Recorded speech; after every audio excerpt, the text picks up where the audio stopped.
गुरु प्यारी साध संगत जी, आप सभी को राधा स्वामी जी। संगत जी, हम सभी बेटियां सदगुरु को अपना पिताजी मानती हैं और हमारे सदगुरु भी पिता का फर्ज निभाने से कभी नहीं चूकते हैं और अपनी बेटियों की आंखों में एक भी आंसू नहीं आने देते हैं। यह साखी भी कुछ ऐसे ही है। मोगा शहर में रहने वाले बाबा जी के एक प्यारे से सेवादार की है, जो आज भी डेरे में आते हैं और सेवा करते हैं। यह आप बीती उन्होंने संगत को सुनाई थी कि कैसे सदगुरु जी ने उनकी बेटी का कन्यादान किया था। जब ये सेवादार भाई ठीक ठाक हैं, फिर भी इनकी बेटी का कन्यादान सदगुरु ने कैसे किया, इसमें हम जानेंगे। संगत जी, सेवादार भाई ने बताया कि उन्हें सेवा करने का बहुत ज़्यादा ही नशा है और अगर वह किसी दिन सेवा नहीं भी करते हैं तो उन्हें ऐसा लगता है कि जैसे उन्होंने कुछ किया ही ना हो। उन्हें सेवा का नशा ऐसा है जैसे शराबी शराब के बिना नहीं रहता है, वैसे ही वो सेवा के बिना नहीं रह सकते हैं। उनके लिए सबसे पहले उनके गुरु घर की सेवा है।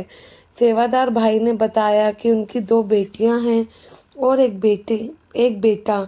बेटियां दोनों ही बड़ी हैं और बेटा उस समय स्कूल जाया करता था। बड़ी बेटी ने अपने कॉलेज की पढ़ाई जब पूरी कर ली तो वो मोगा शहर में ही स्कूल में टीचर की नौकरी करती थी और अब क्योंकि बेटी की उम्र शादी की हो गई थी तो उन्होंने अपनी बेटी के लिए रिश्ते खोजना शुरू किया और उन्हें पास के ही शहर से एक लड़के का पता चला, जो कि वो भी सत्संगी था और अच्छी नौकरी भी कर रहा था।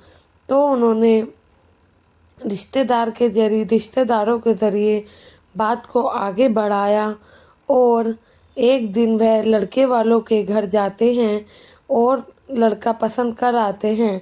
लड़के वाले भी ऐसे ही लड़की को पसंद कर लेते हैं। अब बारी आती है रिश्ता पक्का करने की। तो 5 दिन के बाद रविवार को उन्होंने दोबारा से लड़के के घर जाने का प्लान किया। रविवार को सत्संग सुन लेने के बाद वह सभी अपनी कार में बैठकर लड़के के घर पहुंच गए और वह अंकल जी बताते हैं, मैं और मेरी पत्नी और मेरे वही रिश्तेदार थे जिसने यह रिश्ता बताया था। जब हम उनके घर पहुंचे तो कई चीज़ों पर हम लोगों ने बातचीत की। दोनों परिवारों ने रिश्ते को पक्का कर दिया।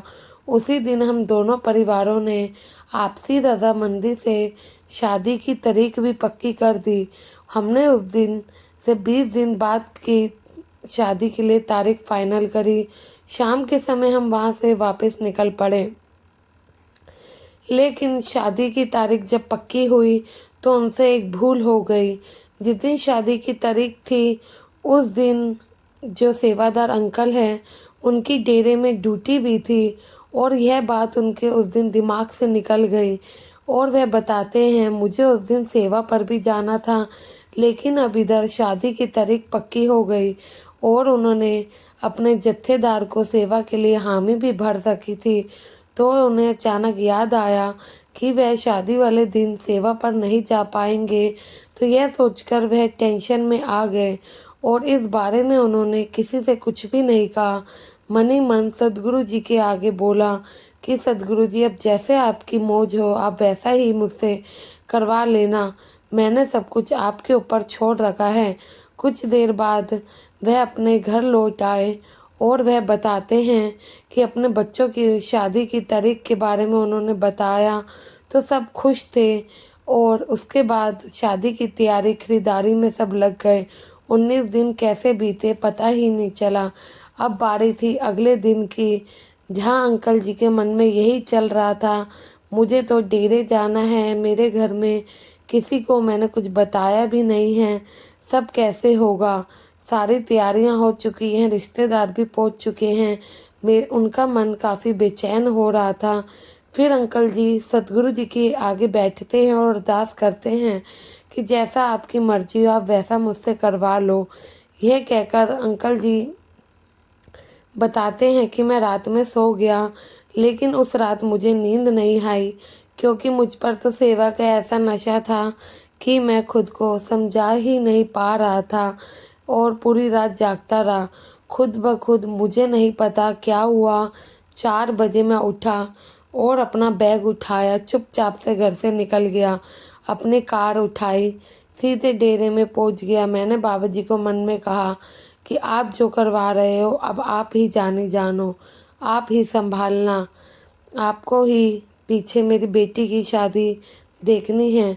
कुछ देर बाद मैं डेरे पहुंचा और वहाँ मैंने सेवा की और मैंने अपने मन में से इस बात को निकाल दिया कि आज मेरी बेटी की शादी है।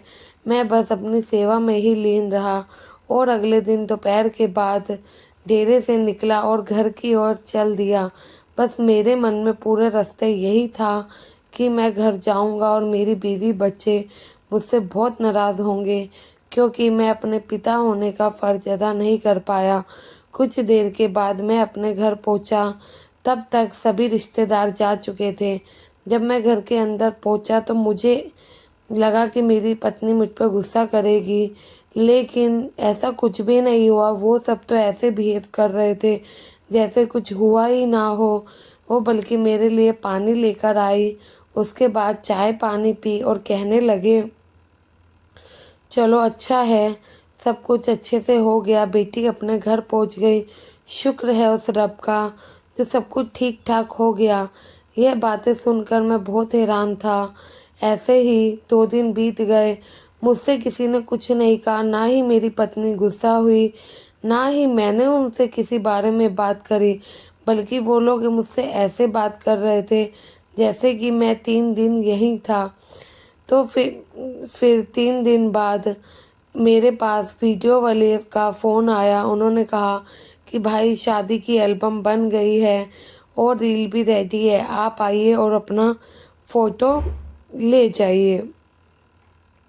जब मैं गया कैमरे वाले की दुकान पर तो शादी का एल्बम लेके आया और रील भी लेके आया।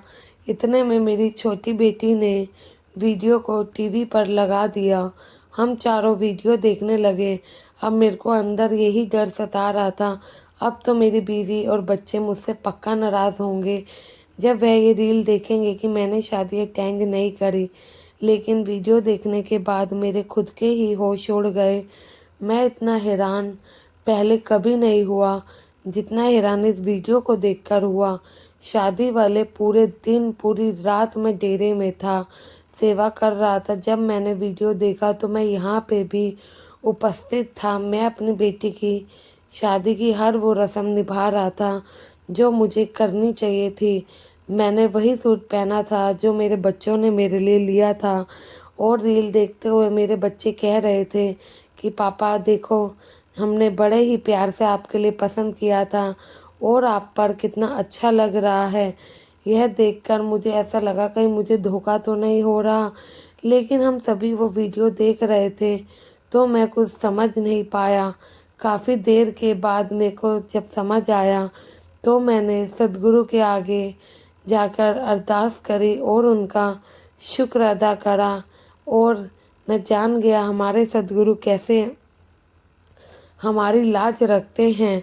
यह बात मैंने उस दिन ठान ली कि मेरे और मेरे सद्गुरु के बीच में ही रहेगी, तीसरे किसी को पता नहीं लगने देंगे।